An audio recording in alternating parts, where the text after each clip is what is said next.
আপনি নিজে নামাজ পড়েন, কিন্তু নামাজে যেই দল রাষ্ট্রে গেলে, রাষ্ট্রীয় ক্ষমতায় গেলে নামাজ কায়েম করবে, এমন দলের সাথে আপনার বন্ধুত্ব নাই, আপনার সম্পর্ক নাই। আপনার সম্পর্ক এমন দলের সাথে যারা মসজিদে তালা লাগিয়ে দেয়, যারা টুপি দাড়ির অপমান করে, নামাজের বেইজ্জতি করে, বুঝতে হবে আপনার নামাজ জীবনেও কবুল। অত্যন্ত স্পষ্ট ভাবে আল্লাহ রাব্বুল আলামিনের হাবিব বুখারীর বর্ণনায় সাইয়েদনা ওমর ফারুকের থেকে বর্ণিত একটি হাদিস বর্ণিত হয়েছে। একটা লোক বিশ্ব নবীর পিছনে নামাজ পড়তেন। কি পড়তেন? বিশ্ব নবীর সাথে ইফতারি করতেন, দাওয়াতে যেতেন। আল্লাহর হাবিব সাল্লাল্লাহু আলাইহি ওয়াসাল্লাম লোকটা মারা যাওয়ার পরে তারা জানাজায় রওনা হলেন। ওমর ফারুক জামা টেনে ধরলেন। 5টা জায়গায় ওমর একা সিদ্ধান্ত নিয়েছেন। ওমরের সিদ্ধান্তের উপর আল্লাহ কোরআনের আয়াত নাজিল করে দিয়েছে। এজন্য বিশ্ব নবী বলতেন, আমার পরে যদি কেউ বিশ্ব নবী হতো, আমার ওমর হয়ে যেত বিশ্ব নবী। এত বড় কথা কোন সাহাবীর ব্যাপারে বিশ্ব নবী বলেন নাই।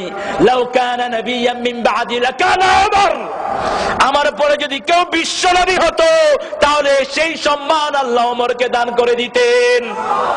আবার ইসলামের ব্যাপারে সামান্য একটু ত্রুটিও তিনি বরদাস্ত করতেন না।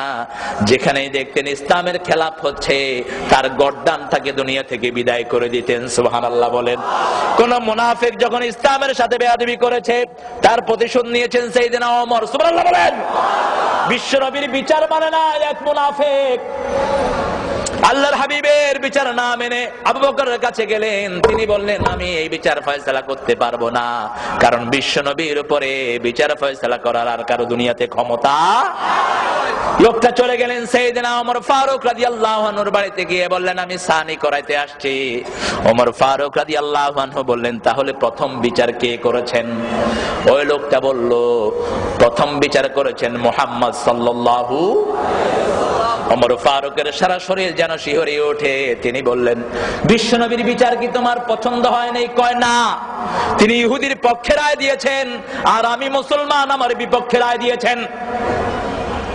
এবার আবার জিজ্ঞেস করলেন, তোমার কি বিশ্বনবীর ফয়সালাটা পছন্দ হয় নাই? কয় না। কি করতে চাচ্ছ? কয়, ওমর আপনি একটা ফয়সালা দিয়ে দেন। ওমর বলেন, একটু বসো, আমি ফয়সালা দিতে হলে একটু ভিতরে যাওয়া লাগবে।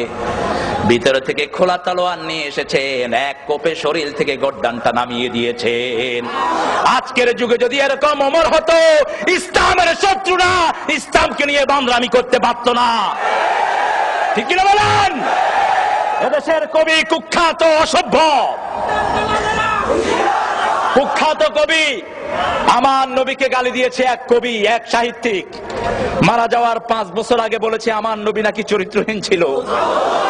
যেই নবীর ব্যাপারে সারা কোরআন আল্লাহ আক্ষ করে দিয়েছেন, আল্লাহ নিজের সিফতি নাম বিশ্ব নবীর চরিত্রের জন্য ব্যবহার করেছেন। আল্লাহ আজিম শব্দটি কোন নবীর চরিত্রের জন্য ব্যবহার করেন নাই, বিশ্ব নবীর চরিত্র ছাড়া। এমন চরিত্র আল্লাহ দিলেন, কিয়ামত পর্যন্ত মানুষ অনুসরণ করে এই চরিত্রের আগামাথা করতে পারবে না। আল্লাহু আকবার। সেই নবীর ব্যাপারে যখন এত কটু কথা বলা হলো, তাকে বলা হলো সাহসী লেখক। তিনি নাকি সাহসী লেখক। এই দেশের ক্ষমতাসীনরা যদি তৌহিদ বুঝতো, কোরআন বুঝতো, ওই লেখকটা বাংলাদেশে ঢুকার সাথে সাথে তাকে ফাঁসি কাস্টে ঝুলানো হতো। ঠিক কিনা? কারণ পৃথিবীতে যারা বিশ্ব নবীর বিরুদ্ধে কথা বলে, দুনিয়াতে বেঁচে থাকার তাদের কোনো অধিকার। আল্লাহর হাবিব সাল্লাল্লাহু আলাইহি ওয়াসাল্লামের বিরুদ্ধে এত বড় কথা কোন ইহুদি, কোন খ্রিস্টান, কোন বেঈমান কখনোই বলতে পারে নাই। তার মৃত্যু হলো জার্মানে। লোকটার নাম জানেন তো আপনারা? কি নাম? অজাত। আমি গত রমজানে আমার প্রোগ্রাম ছিল ইংল্যান্ডে, সেখানে এই যে রমজানটা গেল 15, তো ওই রমজানে একটা প্রোগ্রাম ছিল ইংল্যান্ডে, ইউরোপিয়ান সব মসজিদের ইমাম যারা মসজিদ কন্ট্রোল করেন এদের। তো জার্মান থেকে যারা এসেছে, আমি তাদেরকে জিজ্ঞেস করলাম, how did he die? This atheist, এই নাস্তিকটা কেমনে মারা গেছে? তো তারা বললো যে হি ড্রাগ ভাইগ্রা। ভাইগ্রা একটা মদ আছে যেটা খেলে শরীর গরম হয়। এখন গরম হওয়ার জন্য শরীরে ওই তাপ সহ্য করার ক্ষমতা থাকার দরকার আছে না নাই?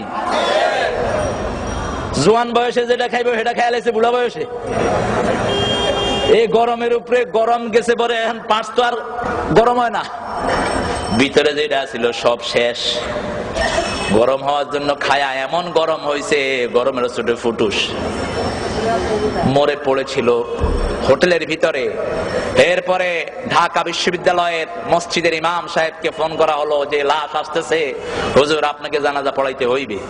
হুজুর যখন টের পেলেন যে লাশ আসতেছে, হুজুর গিয়ে উঠছেন বাড়ি। এরা ফোন করলো তার বন্ধুরা, সাহসী লেখক বলে যারা তারে পরিচয় দিয়েছেন, একটা লোক ইন্না লিল্লাহ পর্যন্ত পড়ে নেই বেয়াদবের জন্য। এরপরে যখন আসলো লাশ, হুজুর বাড়ি চলে গেছেন, বরিশালের সোজা সরল মানুষ। কয় হুজুর আপনি কই? কয় মুই বাড়ি আইছি বলছো। কয় আপনি বাড়ি গেছেন মানে? কম মোর অসুখ হয়েছে বলছো। তো কি অসুখ হয়েছে হেই আমার আল্লাহ জানে, কার কি অসুখ হয় এটা তো আল্লাহই জানে। আলহামদুলিল্লাহ বলেন। আমাদের সমাজের ইমামরা হলো সবচেয়ে নির্যাতিত, সবচেয়ে সরল, ঠিক কিনা বলেন? আমাদের দেশের ইমামদের মর্যাদা যদি আমরা ইমামের মর্যাদায় দিতে পারতাম, বাংলাদেশে ইসলামের অবস্থা আরো অনেক ভালো হয়ে যেত। ব্যক্তিত্ব সম্পন্ন কিছু ইমাম এখনো আল্লাহর জমিনে আছে না নাই?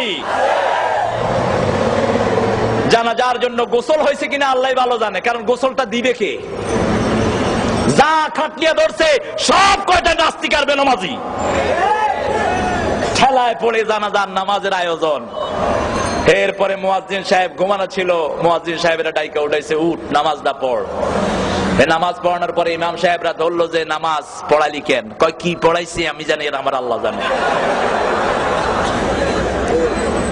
বিশ্বনবী জানাজা পড়েন এক লোকের, কে পড়েছেন? বিশ্বনবী। ওমর জামা টেনে ধরলেন, আল্লাহর হাবিব বললেন আখতানি আল্লাহ। ওমর বললেন ইয়া রাসূলুল্লাহ, এই লোকটার জানাজা পড়ায়েন না। উহুদের জিহাদে পিছন থেকে লোক নিয়ে ভেগে গেছে, কত বিভিন্ন ভাবে আপনাকে কত কষ্ট দিয়েছে, মুসলমানদের জাতীয় দুশমন ছিল এই লোক। আল্লাহর হাবিব বললেন আমার আল্লাহ তো আমাকে এখনো নিষেধ করেন নাই। বিশ্বনবী তারা জানাজায় দাঁড়ালেন, এত লম্বা দোয়া পড়লেন, নিজের মুখে লালা দিলেন তার মুখে, নিজের জামা মুবারক তার কাফনের জন্য দিলেন। আল্লাহ বললেন নবী, একবার না দুইবার না 70 বার যদি লাউ তাস্তাগফিরুনা 70 মাররা লান ইয়াগফিরাল্লাহু যুনুবা, যদি 70 বার তার জন্য আপনি মাপ চান, আল্লাহ তার জীবনের গুনাহ মাফ করবে না। কারণ নামাজ পড়তো আপনার পিছে, সব করতো আপনার সাথে, কিন্তু তার নেতা ছিল মুশরিক। নেতা ছিল কে?